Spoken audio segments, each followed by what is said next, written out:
Hi guys, James at RampantLionReviews again for you today with another beer review. For this one, we are going to stick to Sweden and we're going to return to a brewery that's featured on the channel a number of times before. I've had some really nice beers from these guys over the years, a good few different styles, and I think it is fair to say that this brewery is very solid all round, but they're probably best known for their kind of traditional English and German style beers. Now, the beer we're going to have a look at today is a style that I haven't tried from them before. It's a style that I very much enjoy, and I really get quite excited actually when I see this one brewed by breweries from foreign countries. So yeah, I'm really curious to see what this one has in store for us. This will also be my Christmas Day review from Sweden, so a Merry Christmas to all of you guys watching and a big thank you for your support over the course of 2022. But yeah, needless to say, very curious to see what this one is going to have in store for us. Hopefully it's another good beer, hopefully it makes for an interesting review, and as always, I hope that you guys enjoy my take on this one as well. So yeah, for this review then, we are going to head to a little place called Nynäshamn, which is to the south of Stockholm, and we're going to have a look at another beer from Nynäshamns Ångbryggeri. So this particular beer is called Hafsudden.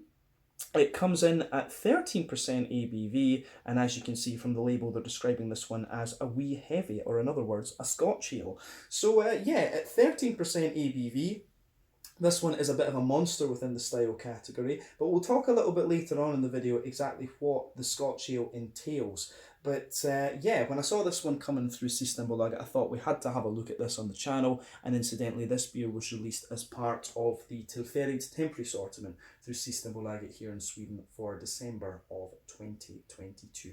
So yeah, let's crack on then and see what we have. So, as always with my reviews, I'll tell you a little bit about the brewery before we taste the beer. If you want to get straight to the tasting, just fast forward. All the usual links are in the video description below. That's the brewery website, the link to my other reviews that I've done from Nynäshamns Ångbryggeri before, and we will no doubt add more to that list in the near future. But there's all the usual social media down there. If you want to see more reviews, do please consider subscribing to the channel. The support that you give is hugely appreciated, and remember, you can go into the channel homepage and search for beer using the geography tagging system. Just use the search bar, put in your hometown, city, state, county, prefecture, whatever you like, and if I've reviewed beers from that area, they will pop up. Otherwise, you can use the playlist of beers from different countries, and you'll find this one in the Swedish playlist, of course, along with many other things. But yeah, let's go on to my brewery notes then, and I'll tell you a little bit about Nynäshamns Ångbryggeri to start off with. These guys are, of course, the first craft beer brewery that started here in Sweden.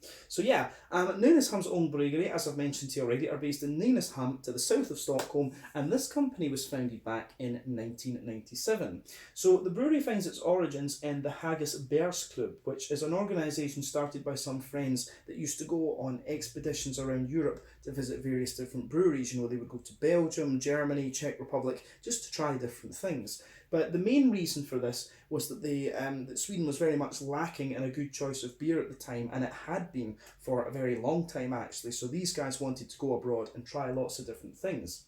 But in 1993, the club decided that they wanted a permanent venue for themselves, and so they rented out an old warehouse and they converted it into a pub and breakfast bar, which proved to be very popular with the locals. But they actually started brewing as well, and they took a home brewing course in Stockholm back in 1994, but apparently in the early 1990s there had been a very small brewery in the town that used the name Nynäshamns Ångbryggeri, so they decided that they wanted to use this name again, and they name all of their beers, of course, pardon me, after places on the archipelago, because they want these beers to represent their local area. But they had a small brewery that they built largely themselves, and in the spring of 1997 they launched their first and now flagship beer, which is the Bederud Bitter, and this was launched at the Harbour Party that year in Nynäshamn. But a visit from Michael Jackson, also known as the Beer Hunter in 2000, inspired the brewery, and they continued to brew despite the very long working hours and the hard work. Everything was basically done by hand at this point, but they were awarded in 2002 with medals at the Stockholm Beer Festival and also a permanent spot in the Systembolaget range. But fast forward to 2006, the brewery moved to their current premises, and they put a lot into renovating this place as well, but they also managed to finally secure an automated bottling machine in 2009, and this meant that the super long working hours could finally stop. They didn't have to bottle the beers by hand anymore. But over the following years, They continue to build up their range and develop new recipes, get their beers out there a little bit more. But by 2019, they were producing around 900,000 litres of beer across the year. And as of December 2022, when I'm filming this review for you, these guys have produced 140 different kinds of beer, according to Untappd. And like I said to you, this brewery is probably best known for their different kinds of, German lagers, and also for their kind of traditional English ales as well. They are known for these two particular categories. But pretty much anything you get from these guys tends to be pretty solid, very experienced brewers, and like I said, one of the classic Swedish craft breweries. I mean, when it comes to the three, I would say there are three classic breweries here in Sweden. It would be, these guys, Nynäshamn, Ångbryggeri, and also Opigårds. Those would be the three kind of old boys that I would always talk about as being the classics of the Swedish beer scene. But yeah, that is everything I can really tell you about Nynäshamns Ångbryggeri for the moment. If you want to learn more about these guys, you can of course check out the brewery website. You can follow them on Facebook and Instagram to keep up to date with all the latest goings on, and you can check out the Rate Beer, Untappd and Beer Advocate pages to learn a little bit more about all the different beers that these guys have done. So yeah, let's get on and actually have a look at this beer itself. So like I mentioned to you at the start of the video, this one is a 13% Scotch ale. You can see the artwork on this one is very similar to what we've seen from Nynäshamns Ångbryggeri before. When it comes to the term Hafsudden, this means like a sea. It's like a small sea cape, if you like. It's just an area right next to the water. I'm not sure if this is named after a particular place right next to the brewery or whatever, but yeah, usually the labels have a little blurb on the side here that tell you about the name of the brewery. I had a little look on the website and couldn't find this beer listed either, which was another unusual thing, because usually all of them are on the website. But this is a 330ml bottle. I believe I paid about I think I paid about 50 Swedish krona for this one, so that's about €5, £4.50 sterling, somewhere in the region of like $5.50, $6 American. And when you consider that this is a 13% Scotch ale, it is a bit of a monster. I think that's a pretty damn good price actually.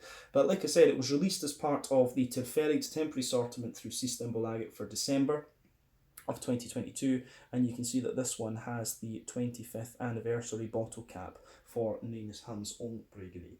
So yeah, it says on the front here, a stronger ale in the traditional Scottish style, brewed to 25 Plato for a strong body. It's sweet, it's fruity and warm, and it's also got a balanced bitterness too, and it says served between 14 and 16 degrees Celsius. So we've had this one out the fridge for a wee bit, but I always think these beers turn out a little bit better when they do have a little bit of chill on them, and that's, this is my native beer style, so trust me on that. But yeah, I said earlier on in the video we would talk about what a Scotch ale actually is. So when it comes to this style, back home, we have a scale that these beers are measured on. So it's called the shilling scale. So the idea was that the more malt you had in the beer, the more alcohol you would have, and therefore you would have more tax. So the scale of these beers starts at 30 shilling, it goes up 40, 50, 60, 70, 80, 90 shilling. And essentially, you go up the alcohol scale and you pay more tax on these things. The shilling, of course, comes from before pence, before the pound was decimalised. So yeah, for the most part, Scotch ales that you find in the US, they call these wee heavies, and for me, if I remember correctly, the term wee heavy was actually coined by the Americans when they took this beer style over there and started doing it themselves. I've never really heard the term used at home in Scotland, but most of the American Scotch ales that you come across are somewhat akin to an 80 and 90 shilling. There are of course examples of stronger ones in Scotland, such as the Tracker House 160 shilling. That thing is an absolute monster, and considering this one is a 13% beast, I'm guessing it's going to be more along the lines of that. But when it comes to traditional Scotch ales brewed in Scotland, the ones you need to try, it would probably be for me the Old Jock from Broughton Brewery, the first craft brewery in Scotland. You've also got the Tracker House beers like the Jacobite Ale and the 160 shilling, various ones in there of course. And you also have, if you want something a little bit more modern, the Old Parochial from Tempest Brewing down in the Borders. One of the more modern craft breweries of course, but those guys are pretty awesome. But yeah, the main difference between the Scottish brewed Scotch ales and the American brewed ones for me would be the Scottish ones are a bit more kind of roasty, toasty and a bit grainy, and the fruits have a little bit of a more dry character, pardon me. Whereas in the American ones, the brown sugars are sweeter, more oily and rounded. Jeez, oh, and the fruits are obviously a little bit kind of brighter and red as well, so that's another thing.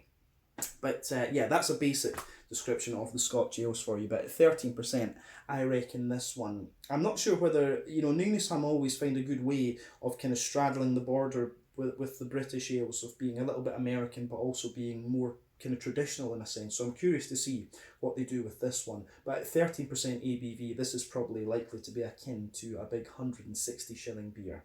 But yeah, needless to say, I'm curious. So let's get this guy out and we'll get on with the tasting. I think this is a very nice Christmas Day beer. I maybe could have kept this to Hogmanay actually. That probably would have been better, but I wanted to try this as soon as I got it, you know. Couldn't resist. There we are. So that's the beer out and into the glass, and it does look very, very nice. So yeah, this does look good. So before the head disappears, because at 13% I think the head will disappear fairly fast, this beer is poured with about a 2/3 finger of a frothy, I would say kind of fawn coloured head. Some small bubbles toward the bottom there, but a few medium-sized ones further up. You can see that if I bring it forward to the camera there. It does look very, very nice, I have to say, but that is going to fade away, I'm pretty sure. When we shine the light through this beer, this one is actually remarkably clear, and I'm pretty sure this has been filtered. So yeah, I don't think the Scottish breweries tend to filter their beers actually, but that's another thing. But in terms of colour, this one has a lovely ruby, a lovely big ruby tint to it. One or two big bubbles sticking toward the side of the glass, a few little ones going up toward the bottom of the head, and like I said, that head has faded away to just be a very, very thin foamy layer with a kind of fawn ring around the edge of the glass. But yeah, this beer's got a lovely kind of ruby clarity to it. I really do like how that goes together in this particular beer. So yeah, it looks pretty damn nice, I have to say. So yeah, let's have a wee. I think we've said everything we really need to about the aroma of this one. When it comes, this is one of the more red Scotch ales I've come across in recent times, but these beers are always quite mahogany, chestnutty, but they can be a little bit red like this as well. So yeah, let's have a wee look at the aroma and just see what this one has in store for us. Ooh, that is quite interesting. One thing I did notice on the bottle, incidentally, was it said that this beer has 2 varieties of rye added into it. I'm not sure when it comes to the traditional Scottish ones. Yeah, it's not uncommon to put rye in them, but to have 2 varieties is quite interesting. And I wonder if they are Scottish, of course, if it is Scottish varieties of rye. But yeah, that's another that's another thing. But aroma-wise, I'm going to say this one is really nice. It's actually quite. The impression I get of this one is the malt base has, and again, this is what I said about Nynäshamn before, these guys always kind of find a good way of straddling the line between traditional and American. So you can smell that in this beer. You've got some of the graininess and breadiness that you expect of the traditional Scottish brewed version, but you've also got a good little bit of the sweetness that you would want from the American one. The fruits are doing the same. You've got a bit of the drier fruity character from the traditional Scottish one, but you've also got some of the more rounded, sweeter, red fruity characters too. Not much in the way of hoppy character to this beer, but then again, the Scottish ale, the Scotch ales, pardon me, they're not overly, this is not a hop forward style, I think we can say that for sure. Yeah. This does smell absolutely lovely though, so let's just break this down and actually describe it for you a wee bit more in depth. That was just an overview. So, the backbone of this beer, absolutely, it's got a lovely, you get a little bit of that kind of woody backbone to it actually. This beer is not barrel aged, which at 13% is quite surprising, to be honest with you. But you still get a lovely kind of smooth woody backbone to this one. On top of that, you've got a bit of a kind of wholemeal brown bready bread crust. There's a few nutty elements to this beer as well, and then you've got a nice kind of on top of that, you've got a lovely sweet kind of wholemeal rye bread type note coming out of the beer. Yeah. So wood, bread crust, sweet kind of wholemeal and rye bready notes. I do get a little bit of white bread out of this beer as well. The one thing I'll say about this though is it's actually quite, the brown sugars in this one are not as pungent as I've come across in either Scottish brewed ones or American brewed ones. Or we've had this style from places like Chile and Japan and all of this, but still the brown sugars in this one are not massively prominent. They're actually very smooth and really kind of sweet. You get them at the top of the nose. So above the brown bread, like I say, you've got a little bit of a kind of white, a little bit of white bread to this one. So yeah, a little bit of a white bready character.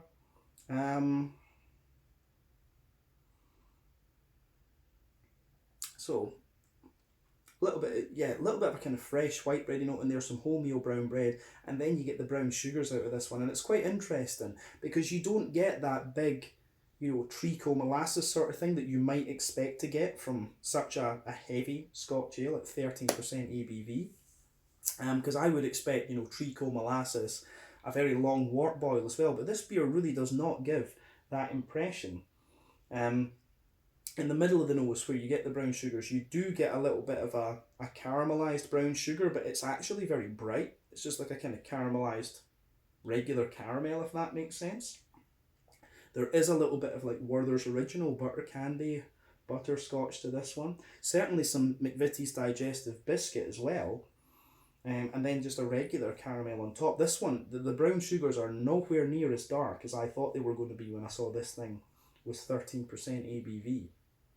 And of course that's not a criticism. It's just a bit of a surprise actually. But you do get, in fairness to it, the more that you smell of this beer, underneath the kind of Werther's Original butter candy, butterscotch sort of thing, you do start to get a little bit of that leathery brown sugar. And when you get the leathery brown sugars, that usually is the sign of like a longer wort boil. But yeah, aroma wise though, this is very, very nice, but quite different to the other Scotch ales I've come across. And this is a style that if I see it, I buy it. That's just how it goes.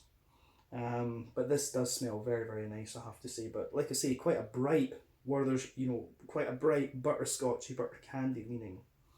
And woody and nutty Scotch ale. I think that's definitely fair to say. So this one, it has got like a Scottish base to it, but it's got a bit of the more American sweetness sitting on top. Quite interesting. This really is getting on my tits these days, as we say in Scotland. But yeah, I think we've covered the malty side of the aroma. The hoppy side of things. I've got a feeling that the hops in this beer, I think there might be a little bit of Cascade in this, but potentially a little bit of English Bramling's Cross as well. Bramling's Cross, of course, is a very popular hop for English barley wines, but Northern Brewer that they use in German Doppelbock would also be a candidate. And I think I think they've maybe got a mix of these three hops in here, or one or the two or whatever. But on the hoppy side of things, you certainly get a little touch of earthiness out of the beer and a little bit of herbal character. The herbal side of things is what's making me think it's Bramling's Cross. To be honest with you, that little bit of herbal character that the beer has. But you certainly get a little bit of floral character and a little bit of grassiness in there. At 13%, you could easily age this beer a little bit and those characteristics would drop out. But I think we're drinking this one fairly fresh. And as I say, I just wanted to try the thing. Because I'm not sure whether they do this beer every year or exactly what they do. But yeah, I wanted to try this one. That was it. So yeah, the hoppy component in this one for me is distinctly English. I think, yeah, as I say, a bit of earthiness, a bit of herbal character, some floral notes, a little bit of grassiness. The green component is really nice in that sense. Yeah, so on the fruity side of things, it's actually got a mix of American and Scottish things going on. It's got the Scottish base, but the American characteristics on top. So you certainly get a good little bit of raisin out of this one. I get that in the top of the nose, but there's also underneath that, you do get you get a bit of juicy plum, but you also get the dried pruny characters as well. And there's bits of dates, there's bits of sultanas in there. Absolutely. The fruity character in this beer is lovely, and it's potentially the most complex part of the beer, I would say, from the aroma perspective. So yeah, you've got sultanas in there, dates, prunes. But as I say, you've got the sharper raisins and the juicier plums on top of that. The dried fruity characteristics are, of course, the traits of the Scottish one. And then you've definitely got a little bit of blackberry and black currant in there too.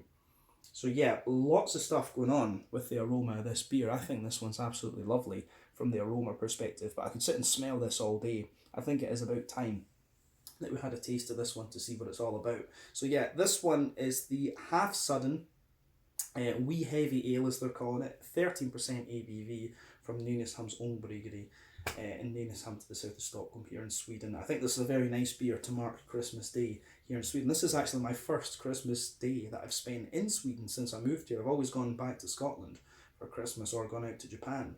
So yeah, let's get stuck into this one. Slange, skål, cheers.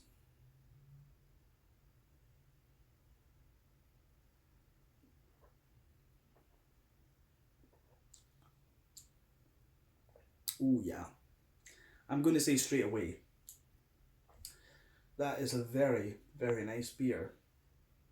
And it does lean, it absolutely does lean more toward the Scottish side of the Scotch ales, absolutely. But I'm going to say straight away, I've had very good beers from Nynäshamn over the years, but it might well just be because this is my native beer style, but this could potentially be the best one that I've had from them. And that's not to take anything else away from the other beers. I realised I do need to review Boot It on the channel at some point. That's one that I've never done. I love a good barley wine. You guys who've watched the channel for years know I love the big brown sugary things like Scotch ales, barley wines, doppelbocks, dunkels, quadruples. I love these kind of beers. But this really is very, very nice, this one. So big thumbs up to Nynäshamn for this.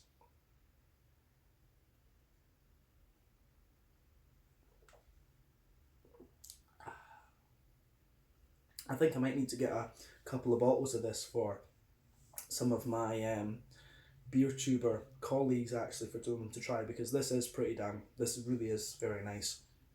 So as I say, a big thumbs up to Nynäshamn. This really does, it has a few elements of, it's maybe about 75-80% Scottish, but then it has a little touch of the American side of things as well, but it really does lean more toward the traditional side of things. And this is like what I said to you, Nynäshamn straddle that line between traditional and modern, and they do it very well.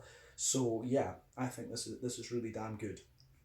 So let's break this down and just describe it a wee bit more in depth.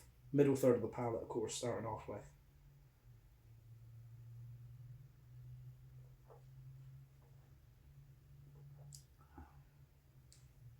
So, middle third of the palate then. Backbone of the beer. It does, the beer obviously, it smells more woody in the aroma than it comes across in the taste, but you do have, in fairness, you've got a mix of bread crust, like fresh, kind of wholemeal brown bready bread crust. That forms the backbone of the beer, but you do have woody elements within that give you a few things. Then on top of that, you can feel there's a quite dense layer of, like, I know this beer's got two varieties of rye in it, but I don't know if I'd necessarily go as far as saying that it tastes of rye bread. It potentially does a little bit the further into the aftertaste that you go, but I would say it is more like a really grainy wholemeal bread. I'm just curious. It says this one actually has a bit of wheat in it as well, which makes sense when we were smelling white bread in this, and it's got 3 types of barley malt. So yeah, that is quite interesting. But yeah, this one for me, the malty, the brown bready side of things, it has a little bit of that rye bread. It's not the sweetest of rye breads like we had in Germany when I lived there. So you do get a little bit of that sweet kind of rye bready character to it, but it is more of a kind of more grainy wholemeal brown bread. But toward the front of that middle third of your palate, you start to get little nutty aromas and flavours, I should say, out of this beer, but they mix in with the bread crust and the kind of woody backbone that the beer has. So yeah, you've got that bread crusty base, bit of wood in there, bit of nut, the kind of wholemeal brown bready rye bready layer. Then above that, you start to get the wheaty, white bready layer to this beer, which again is very, very nice.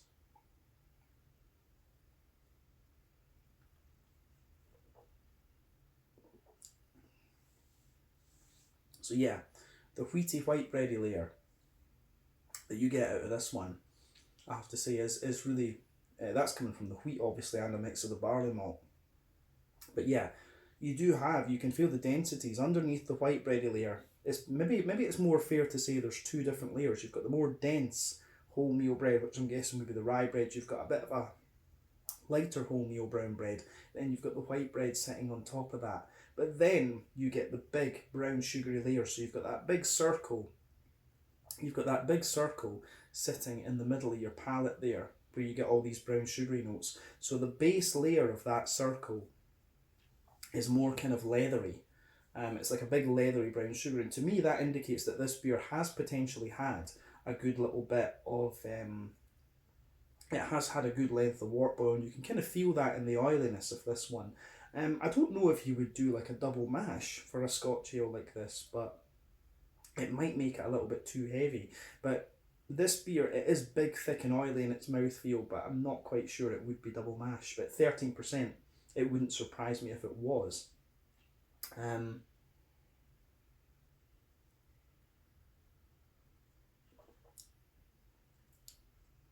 So yeah, you've got that layer of leathery brown sugar forming the base of that kind of brown sugary circle, but then on top of that, there's a little bit of sweet. In the dead centre of your palate, you do have, you've got a little bit of that treacly molasses sort of thing, and of course in the dead centre of your palate, that's where you're going to get the culmination of the alcohol flavour, so you can feel that, you can certainly feel that concentrated treacle molasses sort of thing. As you move out a little bit further than that, you get the kind of you get a little bit more of the kind of Werther's Original. You get a little bit more of the kind of Werther's Original butter candy, butterscotchy sort of things, and then you get the straight up sweet caramel, and that sits on top of the kind of leathery layer that I was talking about. You have a few kind of McVitie's digestive biscuity flavours mixing in with all of that, and as I say, it does go together really nicely.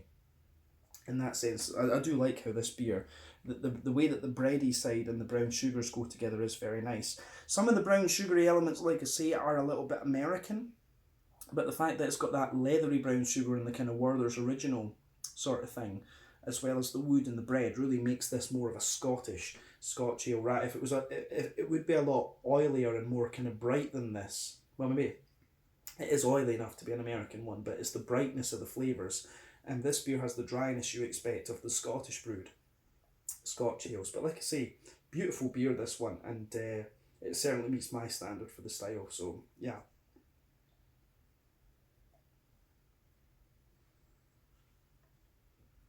I think that's everything we need to say about the middle third of the palate then. So let's look at the back third of the palate with the beer. So the border region between middle and back third of the palate, you get that nice kind of bready build up in there, and it is like a sort of sweet rye bready character. It's like a sweet kind of Jesus. It's kind of like a sweet brown bready wholemeal character that you get out of this one. But the base of the back third of your palate, you get the bread, you get a bit of the woody character in there. It's a bit drier. You get the kind of bread crust in there, which again is a little bit more grainy and dry. Remember, sweeter flavours come out further forward on the palate, drier, more bitter flavours come out further back. So yeah, you definitely have the more grainy, you've got the drier woody sort of things, the more grainy bread crust. Then above that, you've got the wholemeal. You do have the more kind of wholemeal brown bready flavours, and that layer is a little bit taller and also more airy. Then you've got the white bready layer sitting on top of that, and then above all of that, you've got the more yeasty elements coming out of the beer. So you have this like airy sort of farmhousey bready character above it that has this kind of honeycomb type flavour, but you can definitely say that on the back third of the palate, the flavours are taller, and then as you come further forward, it just kind of squashes together that little bit more, and the flavours condense down. But yeah, the back third of the palate is quite nice in this one. The bread is a bit more airy, it's a little bit sweeter and things as well, Yeah, I think it really does show a nice side. The yeasty character in this beer on the back third of the palate comes out very, very nicely. But I think we've said everything we need to about the malty and yeasty side of the beer. We should focus on the hoppy and fruity side of things. So, back corners of the palate first.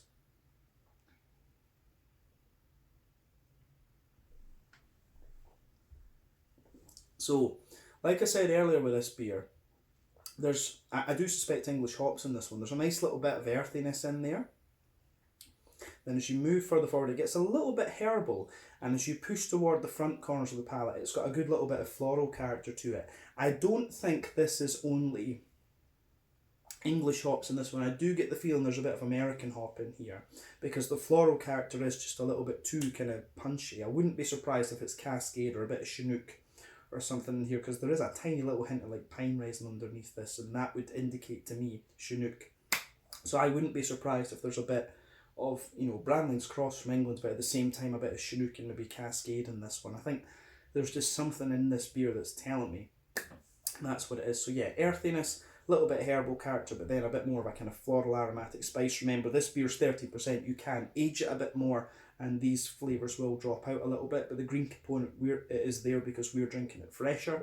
But round the front curve of the palate, you've certainly got a little bit of a lighter, more grassy note out of the beer. It's got a little touch of zestiness to it as well, which I do quite enjoy. So yeah, I like how this beer goes about its business from that perspective. You've got a little bit of grassy, zesty character. But yeah, I think that covers the green component. Let's look at the fruity component in the front third of your palate. So the border region between front third and middle third of your palate in this beer, you get a little bit of bready build up. It's also got a little touch of a kind of rye bready note there, but the base of the front third of your palate is a little bit more kind of smooth and woody, but you've also just got a little touch of the kind of sweet rye bready character. Then you've got that nice oily bubble where the juicy fruity esters just roll their way out of the beer.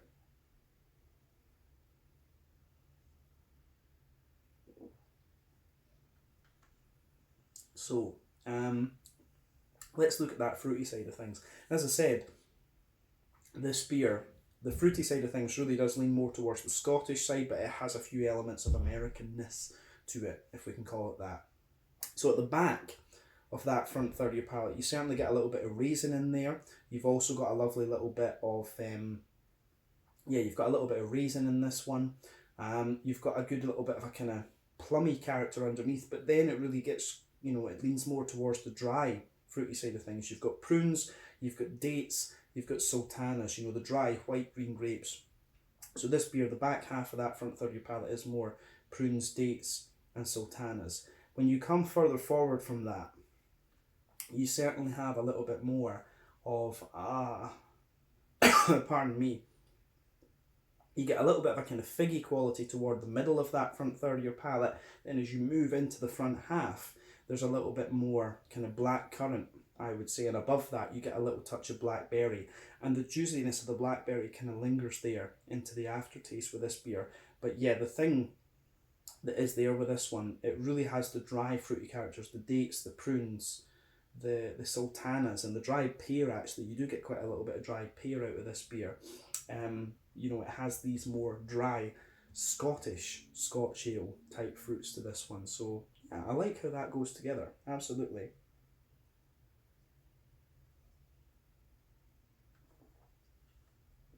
So, flavour wise, this beer really is quite nice. It's got a few elements of the American take on the style, but it is more Scottish rather than anything else. But I think we've said everything we need to about the flavour profile. We can round off with the mouthfeel, and we've talked about this in the video a little bit already. For me, this is, what would we say, it's full-bodied. Yeah, this beer is definitely full-bodied, but I'd say it's kind of in the mid-range of the full body. It's certainly not the thickest thing I've come across, but it's got quite a slick and kind of clean mouthfeel to it, but at the same time it's very, very oily. In terms of its IBU count, I would say this one is fairly low, but 20-25 IBUs wouldn't surprise me. The malty backbone of this one, you've got a bit of dryness in there, you've got some lovely breadiness, and you've also got a good little bit of sweetness to it, which I think is really, really nice as well. So yeah, good balance in the malt base there. And then with the fruity side of things, it leans more toward that dry fruity thing, kind of side of things, but it's also got a good little bit of oiliness.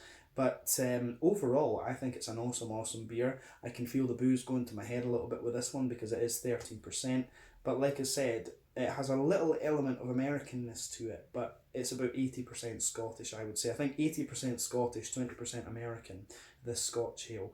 But it's a really beautifully done beer. I wouldn't expect anything less of Nynäshamns Ångbryggeri with this one, and it's a nice Christmas release. This, you know, Scotch ales. I think it's a very underrated style. Not many people do it, but I think they've pulled off a very nice beer with this one. So gets a big thumbs up from me. So yeah, I think we can leave it at that with this one.